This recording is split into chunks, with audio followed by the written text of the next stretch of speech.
नमस्कार, welcome to our bunk classes. तो आज हम सीपीओ का जो प्रीवियस ईयर का जो क्वेश्चन हम लोग ले रहे थे वोकैब का, उसी को आगे बढ़ाते हैं। ठीक है, ये हमारा दूसरा क्लास है। चलिए स्टार्ट करते हैं। देखिए पहला क्वेश्चन क्या दिया हुआ है, वर्क अगेंस्ट द क्लॉक। मतलब क्या हो गया कि क्लॉक घड़ी के आप अगेंस्ट काम कर रहे हैं। मतलब क्या हो गया, समय के खिलाफ आप जा रहे हैं, मतलब समय के साथ नहीं चल रहे, मतलब आप जल्दबाजी में काम कर रहे हैं। तो इसका जो सही आंसर होगा वो होगा option number C, work in great hurry. आप बहुत जल्दबाजी में क्या कर रहे हैं, काम कर रहे हैं। नेक्स्ट बढ़ें, सेकेंड क्वेश्चन चलते हैं। सेकेंड क्वेश्चन क्या कह रहा है आपको, हैंडल विथ कीड ग्लव्स। कीड मतलब बच्चा होता है, ग्लव आप जानते हो हाथ में पहनते हो, आप उसके साथ ग्लव्स के साथ उसको हैंडल कर रहे हो। तो इसका मतलब क्या हो जाएगा, इसका जो अर्थ होता है, कीड मतलब बच्चा होता है, उसको आप क्या करते हो, एक्सट्रीम केयर के साथ उसे ट्रीट करते हो। तो इसी का जो अर्थ है वो आपको दिया हुआ है ऑप्शन नंबर सी में। क्या कह रहा है, to treat someone with extreme care. बहुत ज़्यादा केयरिंग के साथ किसी को ट्रीट करना, वही कहलाता है हैंडल विथ कीड ग्लव्स। चलिए थर्ड क्वेश्चन की तरफ चलते हैं। देखिए थर्ड क्वेश्चन क्या कह रहा है आपको, लेफ्ट आउट इन कोल्ड। क्या बोल रहा है, लेफ्ट आउट इन कोल्ड। इसका अर्थ होता है कि कोल्ड में छोड़ देना, मतलब बढ़िया बिस्तर बांध के एक तरफ साइड कर देना। मतलब इसका अर्थ हुआ कोल्ड में छोड़ने मतलब हुआ कि इग्नोर कर देना। क्या हो गया, मतलब इग्नोर कर देना। तो जो भी आपका इसमें कौन सा ऑप्शन है वो है ऑप्शन नंबर डी, जो क्या कह रहा है, टू बी इग्नोर्ड। आगे देखते हैं फोर्थ क्वेश्चन क्या कह रहा है, up in arms. Up in arms, इसका अर्थ क्या हो जाएगा, इसका अर्थ होता है कि बहुत ज़्यादा गुस्से में होना। क्या होता है, बहुत ज़्यादा गुस्से में होना, जो कि आपका कौन सा ऑप्शन है, option number A. Up in arms मतलब हो गया टू बी वेरी एंग्री, मतलब गुस्से में होना। नेक्स्ट चलूं, और ये देखिए लास्ट है आपका ये जो इडियम्स है वो क्या दिया हुआ, रन अराउंड इन सर्कल। क्या अर्थ हुआ इसका, इसका अर्थ हुआ कि आप एक सर्कल में दौड़ लगा रहे हो। तो इसका अर्थ क्या हो गया, आप कुछ ऐसा काम कर रहे हो जिसमें कि आपको ज़्यादा कुछ अचीव नहीं हुआ है, आप बस क्या कर रहे हो, run around in circle, circle में ही चलते हो, वहीं से वहीं, मतलब जहाँ से स्टार्ट किए फिर घूम के वहीं आ रहे हो। इसका अर्थ हो गया कि मतलब आपने अभी तक जो भी काम कर रहे हो उसमें कुछ भी अचीव नहीं किया है। तो इसका जो ऑप्शन है वो option number B, to keep doing something. आप कुछ ना कुछ कर रहे हो विदाउट अचीविंग मच, मतलब ज़्यादा कुछ भी ना प्राप्त किए हुए। तो इसका जो ऑप्शन है सही आंसर वो है ऑप्शन नंबर बी। अब हम लोग चलते हैं वन वर्ड की तरफ। ठीक है, देखिए पहला क्या बोल रहा है, पहला क्वेश्चन आपको बोल रहा है one who holds a post without any salary.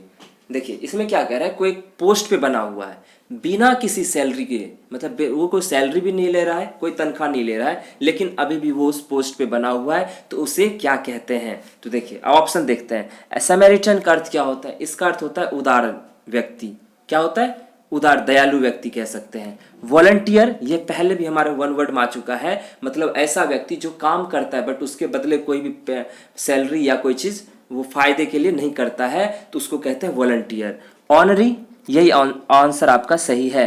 जो व्यक्ति किसी पोस्ट बना हुआ है बिना किसी सैलरी को उसे कहते हैं ऑनरी। और जो ये आपका लास्ट है हाईब्रो, हाईब्रो का अर्थ होता है बुद्धिमान या उच्च वर्गीय व्यक्ति को कहते हैं हाईब्रो। ओके, तो आपको समझ में आ गया होगा। चलते हैं सेवंथ क्वेश्चन की तरफ।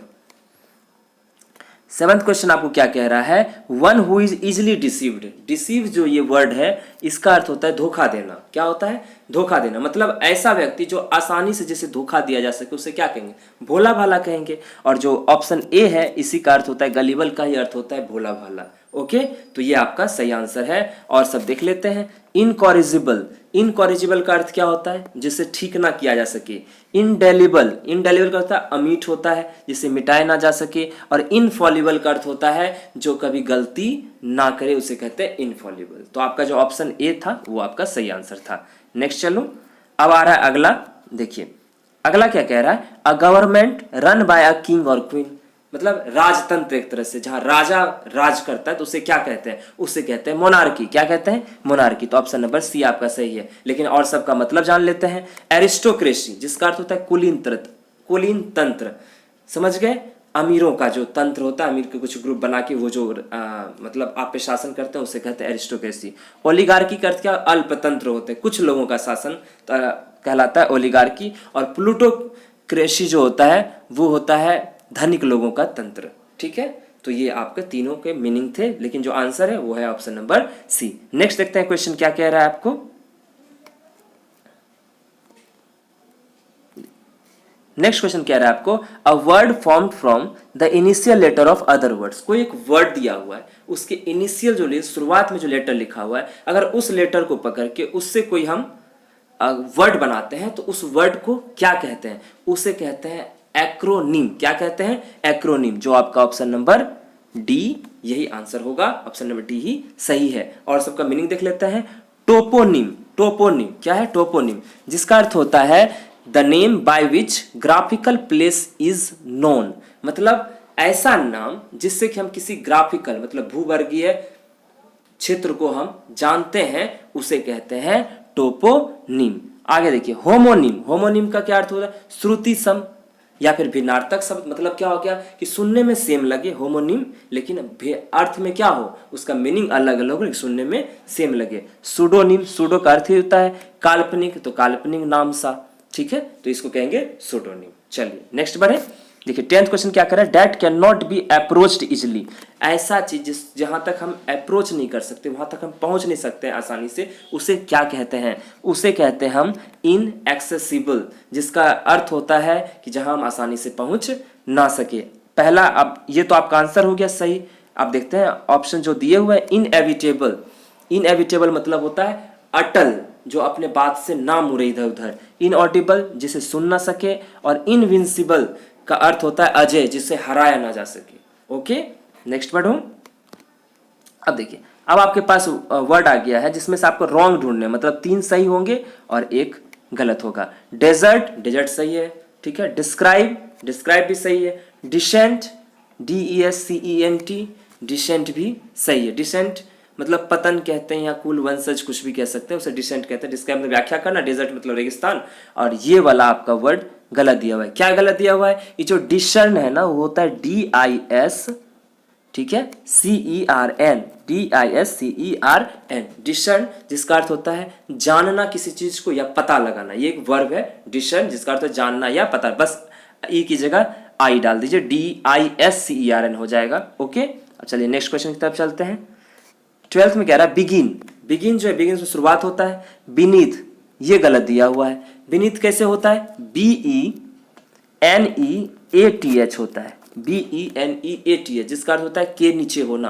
तो यही आपका ऑप्शन नंबर बी सही है। बेंच भी सही दिया हुआ है और आपका बीहोल्ड भी दिया। बीहोल्ड मतलब क्या होता है? निहारना होता है। नेक्स्ट चलूं, 13 देखते हैं। देखिए ये डिविएट दिया हुआ है, ये सही है। हाँ, डेविएट बिल्कुल सही है। डाइव गोता लगाना, डिवाइड बांटना, और डिवाइन ये गलत दिया हुआ है। डिवाइन कैसे होगा? DE नहीं होता, DIVINE होता है। ओके, DIVINE मतलब दैवीय टाइप, दिव्य सा रहता है, उसको कहते हैं डिवाइन। नेक्स्ट चलो, चलिए अब 14 देखते हैं। देखिए पहला दिया हुआ आपको फिक्सियस, फिक्स FICT है, ये सही है आपका। फिक्सियस जिसका काल्पनिक टाइप होता है। न्यूट्रियस, ठीक है, न्यूट्रियस ये भी सही है। कैप्रिसियस ये गलत दिया हुआ है, जिसका कैप्रिसियस जिसका अर्थ होता है सन की। तो कैप्रिसियस कैसे होगा? CAPRI, T की जगह सिर्फ C डाल दीजिए, CIOUS। कैप्रिसियस जिसका अर्थ होता है कोई सन की, ठीक है। एम्बिशियस जानते ही हो, आकांक्षी आदमी, जो बहुत बड़ा महत्वाकांक्षी रखे, महत्वाकांक्षा रखे, उसे एम्बिशियस कहते हैं। नेक्स्ट क्वेश्चन पे चलते हैं, जो आपका इसमें ऑप्शन सी आपका था गलत, ठीक है। चलिए देखते हैं। इफेक्ट, इफेक्ट भी सही दिया हुआ है। एफिशिएंट ये मुझे लग रहा है, हाँ ये गलत दिया हुआ है। एफिशिएंट कैसे होता है? EFFI होता है, ई की जगह सिर्फ क्या हो जाएगा? आई, CIENT। एफिशिएंट जिसका अर्थ होता है सक्षम और कुशल। और एफिगी दिया हुआ है, और एफिगी मतलब पुतला होता है। एफर्ट आप जानते हो प्रयास को कहते हैं, तो ऑप्शन नंबर बी इसमें आपका सही आंसर हो जाएगा। नेक्स्ट चलो, अब चल रहे हैं हम लोग सिनोनिम्स की तरफ, ठीक है। देखिए इनगल्फ मतलब क्या होता है, निगल जाना। क्या होता है, निगल जाना। आपको सेम मीनिंग वाले वर्ड ढूंढने हैं। ड्राई मतलब सूखा, नेग्लेक्ट होगा नहीं, अनकवर मतलब खुला हुआ, ये भी नहीं होगा। इन्यूंडेट, ऑप्शन नंबर डी ही सही है। जो इन्यूंडेट का अर्थ होता है डुबकी लगाना, डूब जाना कोई चीज का, या जलमग्न मतलब डूब जाना। इनगल्फ मतलब निगल जाना, मतलब खो जाना। इन्यूंडेट का मतलब भी क्या हो जाएगा, जलमग्न हो जाना, मतलब वो भी होता है खो जाना। तो इस हिसाब से सही जो मीनिंग हो जाएगा ऑप्शन नंबर डी सही होगा। नेक्स्ट चल रहे हैं, ऑफेंड आ गया। क्या आ गया, ऑफेंड, जिसका अर्थ होता है बुरा लगना या फिर नाराज करना। ऑफेंड का अर्थ क्या होता है, बुरा लगना या फिर नाराज करना। अब देखते हैं कौन सा मीनिंग। असिस्ट मतलब होता है हेल्प करना, एड मतलब भी मदद करना होता है, एनवाय मतलब होता है परेशान करना, और एस्वेज, एस्वेज मतलब बुझाना, किसी चीज को शांत करना। ठीक है, तो आप समझ गए। ऑफेंड मतलब भी होता है बुरा लगाना, एनवाय मतलब भी होता है परेशान करना। तो ऑप्शन नंबर सी इसका सही आंसर है। हम चल रहे हैं नेक्स्ट क्वेश्चन की तरफ। कंडेम, ठीक है, कंडेम का अर्थ क्या होता है, कंडेम का अर्थ निंदा करना या फिर भर्त्सना करना, किसी के बारे में बुरा भला कहना, उसे कहते हैं कंडेम करना। तो आप देखते हैं कॉम्प्लीमेंट, आप जानते ही हो कॉम्प्लीमेंट मतलब किसी के बारे में अच्छा कहना, कॉम्प्लीमेंट देना। अप्रूव जानते हैं। कमेंट मतलब क्या होता है, कमेंट का अर्थ सिफारिश करना या सराहना करना किसी की। ओके, और डिनोंस, डिनोंस का अर्थ होता है भर्त्सना करना या किसी के बारे में निंदा करना या दोष रोपण करना, दोषी बनाना किसी को, उसे कहते हैं डिनोंस। तो कंडेम का भी अर्थ होता है निंदा करना और डिनोंस का भी अर्थ होता है निंदा करने। तो ऑप्शन नंबर डी ही आपका सही आंसर हो गया। नेक्स्ट चलूं, अब आ गया अपेरेंट। अपेरेंट जो दिया हुआ है वर्ड, इसका अर्थ होता है स्पष्ट, साफ साफ, उसको कहता है अपेरेंट। अब देखते हैं इसका सही आंसर कौन सा। सेम मीनिंग वाले, डॉटफुल आप जानते ही हो, संदेह किया जा सके। ऑब्वियस, ऑब्वियस का भी अर्थ होता है स्पष्ट और साक्षात। तो ऑप्शन नंबर इसका बी ही सही है। ऑब्सक्यूर, ऑब्सक्यूर जो दिया हुआ है इसका अर्थ होता है अंधेरा।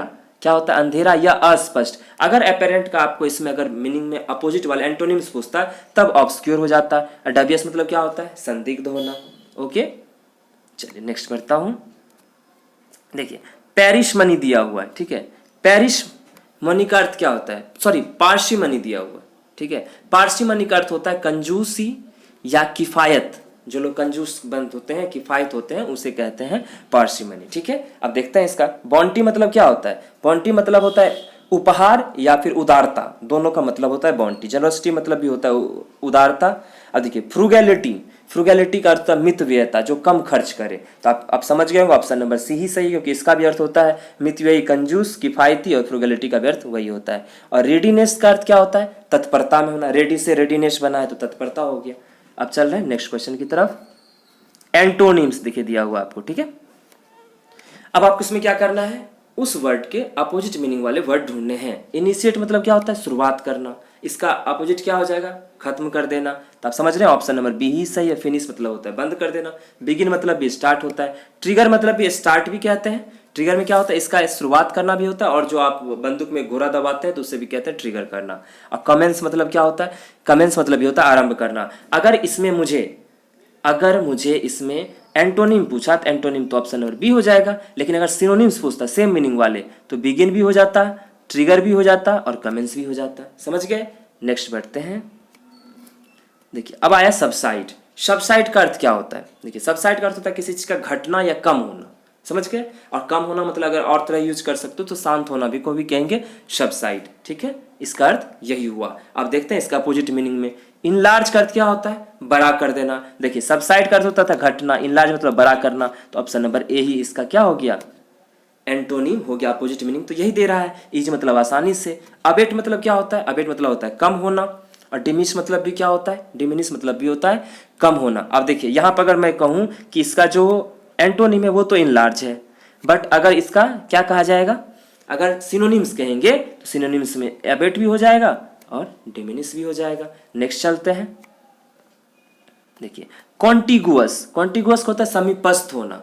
समीपस्थ निकटवर्ती मतलब किसी चीज के नजदीक होना। अब इसका अपोजिट करना है, अपोजिट मतलब क्या, दूर दूर होना। तो देखिए सेपरेटेड दिया हुआ है, आपका ऑप्शन नंबर सी ही सही है। सेपरेटेड क्या, दूर दूर होना। कॉन्टिगुअस मतलब समीपस्थ होना, किसी चीज के नजदीक होना, निकटवर्ती होना। ओके, अब देखिए अब ये आपका सही एंटोनिम हो गया सेपरेटेड। एडजॉइनिंग मतलब क्या होता है, वही सटा हुआ होना, लगा हुआ होना। नाइबरिंग मतलब भी पड़ोसी होता है। और कॉन्ट्रैक्चुअल जो होता है इसका अर्थ होता है ठेका से रिलेटेड। ठेका होगा नहीं लेता है कोई किसी चीज़ का, तो रोड बनाने का या किसी बिल्डिंग बनाने का, तो उसको कहते हैं कॉन्ट्रैक्चुअल। उससे रिलेटेड वर्ड को कहते हैं कॉन्ट्रैक्चुअल वर्ड। ओके, लेकिन अगर देखिए यहाँ सिनोनिम्स का था तो एडजॉइनिंग भी हो जाएगा, नाइबरिंग हो जाएगा, क्योंकि कॉन्टिगुअस का समीपस्थ नजदीक का होना। तो एडजॉइनिंग मतलब भी होता है सटा हुआ, नाइबरिंग मतलब भी होता है पड़ोसी। ओके, नेक्स्ट चलता हूँ 24th क्वेश्चन की तरफ।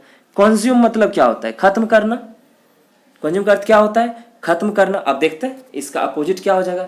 ठीक है, एग्जॉस्ट मतलब क्या होता है? एग्जॉस्ट मतलब होता है थकान या निकास या समाप्त कर देना किसी चीज को। थकाना, एग्जॉस्ट वही कहते हैं, एग्जॉस्टेड हो गए, बहुत ज्यादा थक गए।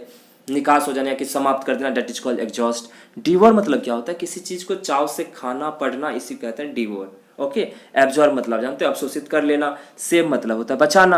और देखिए कंज्यूम का अर्थ था खत्म करना, और सेव का मतलब क्या हो गया? बचाना। तो ऑप्शन नंबर डी ही इसका सही एंटोनिम है। अब हम चल रहे हैं अपने लास्ट क्वेश्चन की तरफ। एस्टेबल दिया हुआ। एस्टेबल मतलब क्या होता है? स्थिर। अच्छे से देखो, एस्टेबल मतलब क्या होता है? स्थिर। टफ मतलब होता है कड़ा। इवन मतलब एक समान। और सैकी मतलब क्या होता है? अस्थिर। तो आपका ऑप्शन नंबर सी ही सही हो गया। तो जो एस्टेबल है उसका एंटोनिम कौन सा हो जाएगा? सैकी। और रिलायबल का अर्थ होता है किसी पे भरोसा करना या विश्वसनीय होना, उसको कहते हैं रिलायबल। तो ये हमारा आज का क्लास था। ठीक है, हम सीपीओ में और सेट बाय सेट, एक सेट में लगभग 25 क्वेश्चन के आसपास आते हैं, तो वो मैं सेट बाय सेट आपको कराते हुए आगे अगला क्लास लाऊंगा। ठीक है, अगर आपको इसका पीडीएफ चाहिए तो आप नीचे डिस्क्रिप्टिव में लिंक में दिया हुआ है, आप वहाँ जाके इसको डाउनलोड कर लें और मेरा टेलीग्राम चैनल भी ज्वाइन कर लें, जहाँ आपको इसका पीडीएफ मिल जाएगा। ओके, तो मिलते हैं कल फिर से अगले नेक्स्ट क्लास में। अब के लिए धन्यवाद।